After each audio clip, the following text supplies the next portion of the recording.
Salut tout le monde, bienvenue sur French Leisten. Ici Sandra et aujourd'hui, franchement, ce sujet est pour tous ceux qui veulent parler français sans galérer pendant des années. Bernard, tu te sens prêt à partager nos secrets? Salut Sandra, carrément. J'ai tellement galéré à mes débuts. Alors si on peut éviter à nos auditeurs de faire les mêmes erreurs, je signe tout de suite. On va parler de 10 conseils pour apprendre le français rapidement, c'est ça?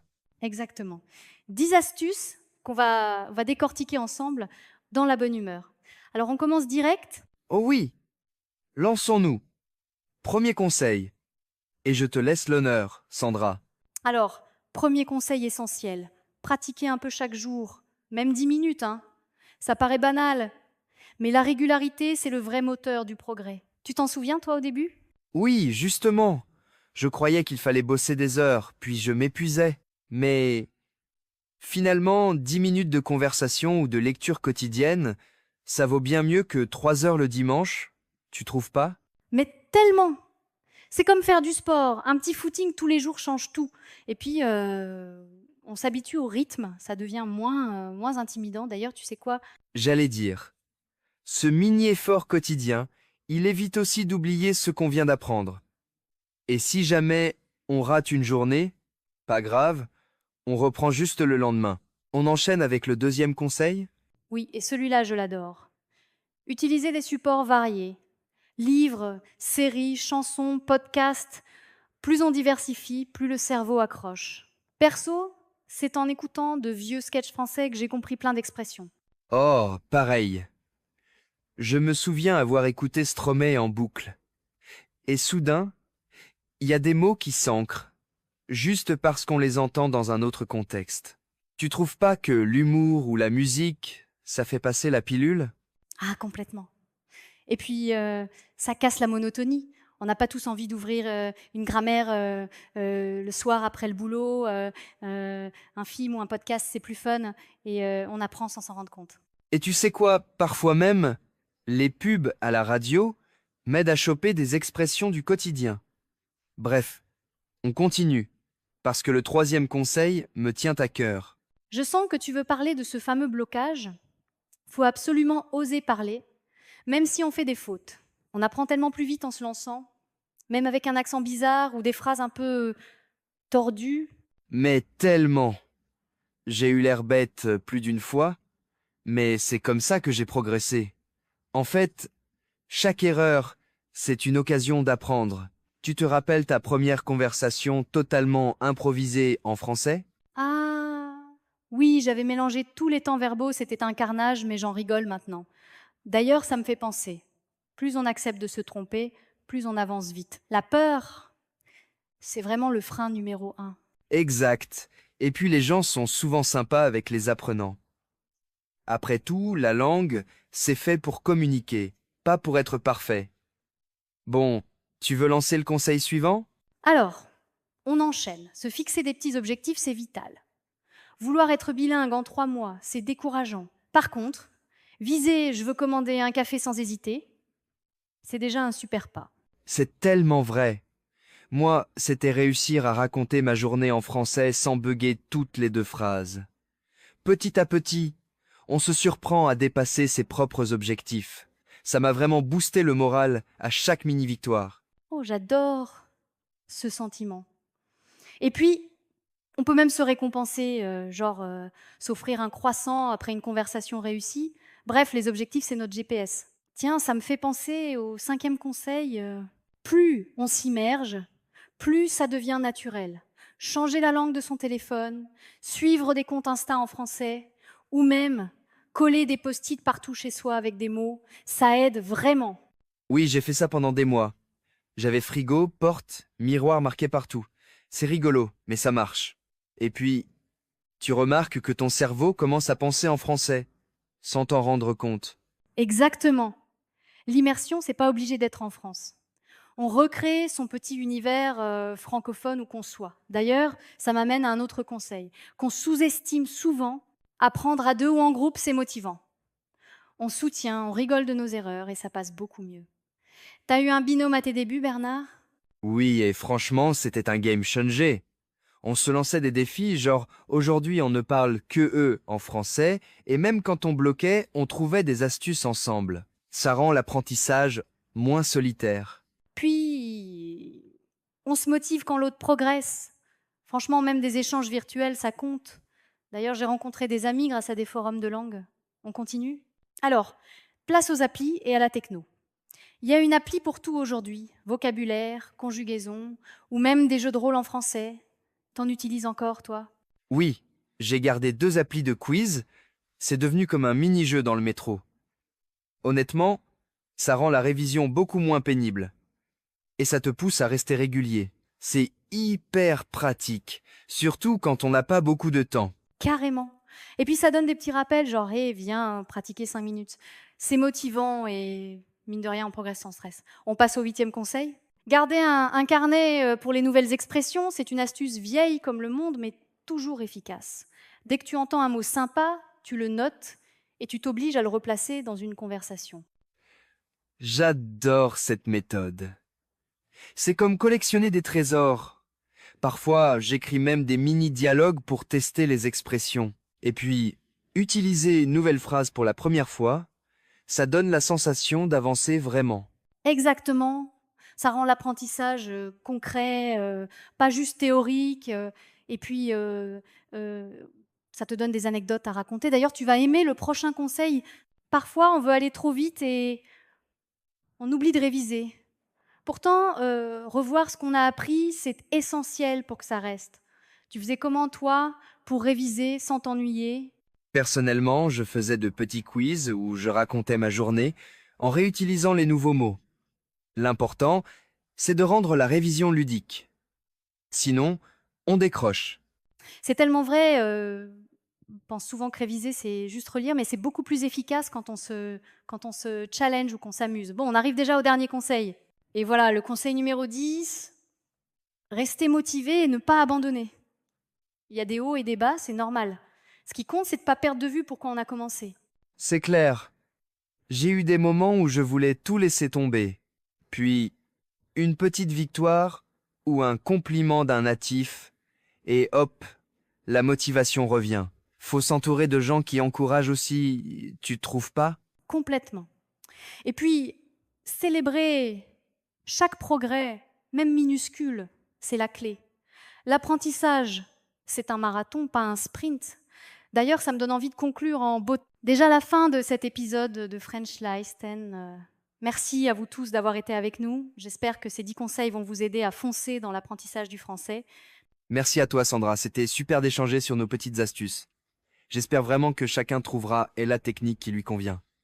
On se retrouve très vite pour un nouvel épisode. Avec plaisir. Et d'ici là, pratiquez, amusez-vous et surtout, ne lâchez rien. Bonne semaine à tous. À bientôt sur French Listen et bon courage dans votre aventure avec le français. Ne partez pas encore. Regardez maintenant la deuxième partie de l'épisode, elle vous réserve encore plein de conseils utiles et de surprises. Et si ce podcast vous a plu, pensez à vous, s'il vous plaît, abonner et à cliquer sur j'aime pour nous soutenir. À tout de suite dans la suite de l'épisode. Alors Bernard, avant de clore cet épisode de French Listen, tu crois pas qu'il faudrait parler un peu des pièges dans lesquels on tombe souvent quand on apprend le français? Oh mais carrément Sandra. Moi par exemple, j'ai vu plein de gens qui essaient juste de mémoriser des listes de vocabulaire et franchement, ça marche rarement tout seul. On oublie super vite. Tu trouves pas? Oui, ou alors on veut parler parfaitement tout de suite. Et du coup, on ose à peine ouvrir la bouche. Perso, je me souviens d'avoir été paralysée par la peur de faire des fautes qu'on m'a. C'est tellement bête avec le recul. C'est tellement vrai. Et puis, on oublie aussi que c'est normal de bafouiller, de chercher ses mots. D'ailleurs, tu te rappelles de la première fois où t'as essayé de commander un café en français? Ah, la cata! J'ai mélangé café au lait et lait froid. La serveuse était paumée. Mais bon, on apprend, hein. Ce qui compte, c'est de pas s'auto-censurer. Tu sais, ça me fait penser, pour éviter ces erreurs, t'as des astuces pour installer une vraie routine d'apprentissage? Oui. Enfin, ce qui marche pour moi, c'est les mini-habitudes. Genre, 10 minutes le matin en écoutant un podcast, puis un petit exercice d'écriture le soir. C'est moins intimidant comme ça, je trouve. Complètement d'accord. Et on peut aussi coller des post-it dans la maison avec des mots nouveaux, genre frigo, miroir, porte. C'est bête, mais tu finis par les retenir sans t'en rendre compte. Oui, et puis varier les formats, c'est hyper important. Un jour tu écoutes, un jour tu lis, un autre tu parles tout seul devant le miroir, ça casse la routine. Tu trouves pas? Exactement, sinon on se lasse vite. Et après, on abandonne, c'est dommage. Mais justement, ça me fait penser à l'importance de s'amuser aussi en apprenant. Bernard, t'as un jeu préféré pour pratiquer le français? Moi, j'adore les devinettes, ou même les petits jeux de rôle, tu sais, genre acheter une baguette à la boulangerie. Ah, les jeux de rôle, j'adore. Mais ce qui me fait marrer, c'est regarder des extraits de films français avec les sous-titres. Ça me fait bosser l'oreille. Et puis, parfois, il y a des expressions intraduisibles. C'est trop drôle. Carrément. Et puis la culture pop, c'est une super porte d'entrée. Les chansons, les séries, même les mèmes sur Instagram, tu te familiarises avec le langage réel, pas juste celui des manuels. C'est clair. C'est moins scolaire. Et tu sais quoi? Parfois, on apprend plus en écoutant un sketch ou en chantant du Stromae sous la douche qu'en faisant des exercices de grammaire. C'est pas faux. Bon Bernard, tu crois qu'on a oublié un conseil essentiel avant de finir? Eh bien, je dirais, n'ayez pas peur de parler avec des natifs, même si c'est maladroit. J'ai progressé 1000 fois plus vite dès que j'ai commencé à échanger, même juste 2 à 3 phrases par jour. Tu sais, j'entends souvent. Mais j'ai personne autour de moi qui parle français. Mais en ligne, il y a tellement de groupes, d'applis, même des tandems où chacun aide l'autre dans sa langue. C'est devenu super accessible. Exactement. Et même s'il y a des ratés, c'est normal. Une fois, j'ai dit je suis plein au lieu de je suis rassasié, fou rire général, mais je l'ai jamais oublié. Oh non, celle-là, tout le monde l'a fait. Mais du coup, ces petites erreurs, c'est presque des souvenirs marrants. Et puis ça crée du lien, non? Oui, totalement. Ces moments où tu galères un peu, c'est là que tu t'améliores sans t'en rendre compte. En fait, faudrait presque les célébrer, ces petites bourdes. Alors, avant de se dire au revoir, tu veux qu'on résume vite fait nos 10 conseils pour apprendre le français plus vite? Bonne idée. Allez, on y va. Pratiquer chaque jour, oser faire des erreurs, varier les méthodes, s'entourer de français, jouer et s'amuser, utiliser la culture pop, se fixer des petits objectifs, j'en oublie, Ne pas se décourager, trouver un partenaire d'échange et... Ah oui, célébrer les progrès, même les tout petits. c'est ça. Et au final, le plus important, c'est de rester curieux et de ne jamais perdre le plaisir d'apprendre. Même les journées où t'as l'impression de stagner, ça avance, promis. Merci Bernard et merci à tous ceux qui nous écoutent sur French Listen. On espère que vous repartez motivés. Bon, eh bien, c'est déjà la fin de cet épisode. On a vraiment adoré partager tous ces conseils avec vous. Et vraiment, continuez à nous écrire vos petites victoires ou galères d'apprentissage. Ça nous fait super plaisir de vous lire. Et puis ça inspire aussi les autres auditeurs. Prochain épisode, spoiler, on parlera des accents régionaux en français, avec quelques anecdotes croustillantes. Ça promet. Oh là là, préparez-vous à quelques fous rires. Merci à tous, prenez soin de vous, et à très bientôt sur French Listen. Ne partez pas encore. Regardez maintenant la troisième partie de l'épisode qui vous réserve encore plus de conseils utiles et de surprises. Et si vous aimez ce podcast, n'oubliez pas de vous abonner et de cliquer sur j'aime pour nous soutenir. À tout à l'heure pour la suite de l'épisode.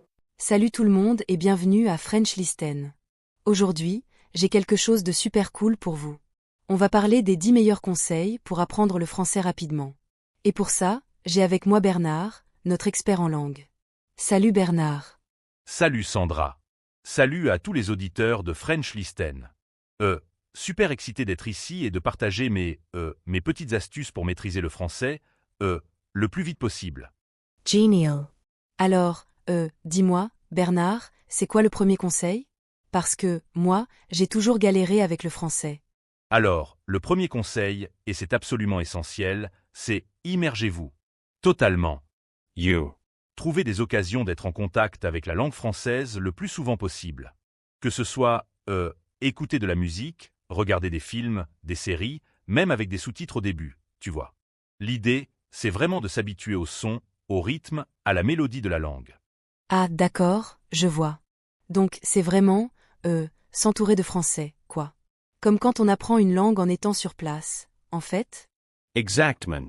C'est le principe de l'immersion, quoi. You. C'est comme se plonger dans un bain de français. Et, ça peut être aussi simple que, changer la langue de ton téléphone ou de tes réseaux sociaux, tu vois. Ah, pas mal, ça. You. Bon, et c'est quoi le deuxième conseil, alors?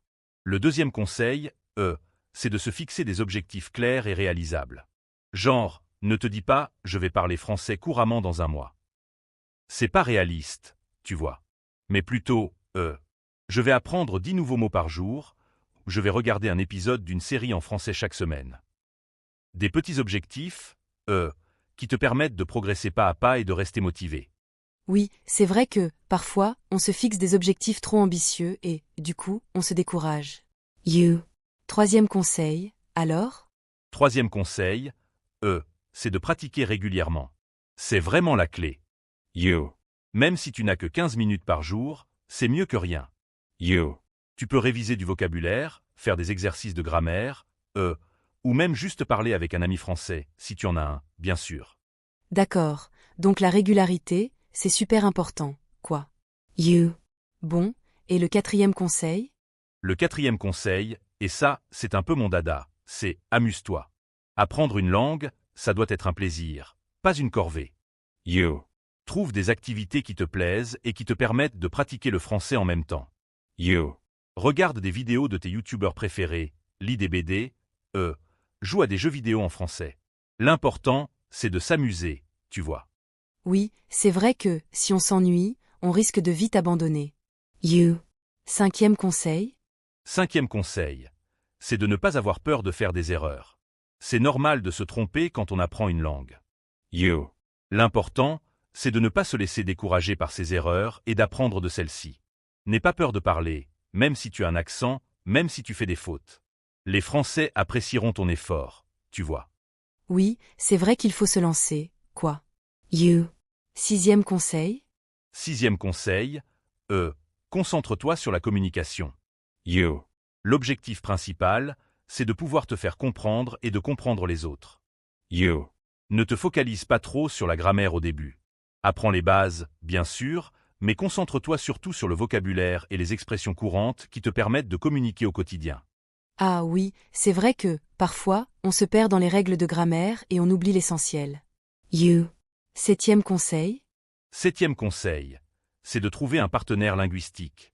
You. C'est super motivant d'apprendre avec quelqu'un d'autre, de s'entraider, de se corriger mutuellement. You. Tu peux trouver un partenaire linguistique en ligne, sur des sites spécialisés, ou même dans ta ville, si tu as de la chance. Oui, c'est vrai que c'est plus sympa d'apprendre à plusieurs. You. Huitième conseil? Huitième conseil, utilise des ressources variées. You. Ne te contente pas d'un seul manuel de français. Varie les supports, livres, podcasts, vidéos, applications. Il y a plein de ressources gratuites ou peu chères disponibles en ligne. Profitesen. Oui, c'est vrai qu'il y a plein d'outils pour apprendre le français maintenant. You. Neuvième conseil? Neuvième conseil, voyage en France. Si tu as la possibilité, bien sûr.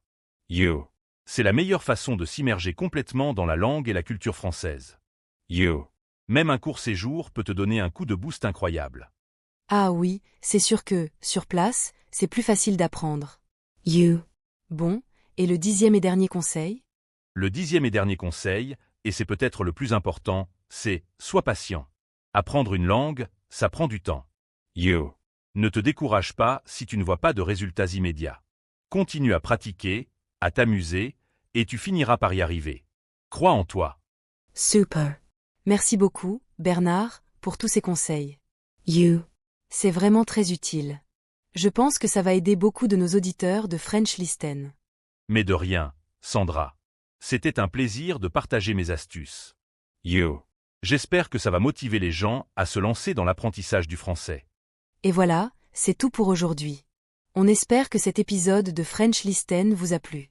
N'hésitez pas à nous laisser vos commentaires et à nous dire quels sont vos propres conseils pour apprendre le français rapidement. À bientôt. Ciao.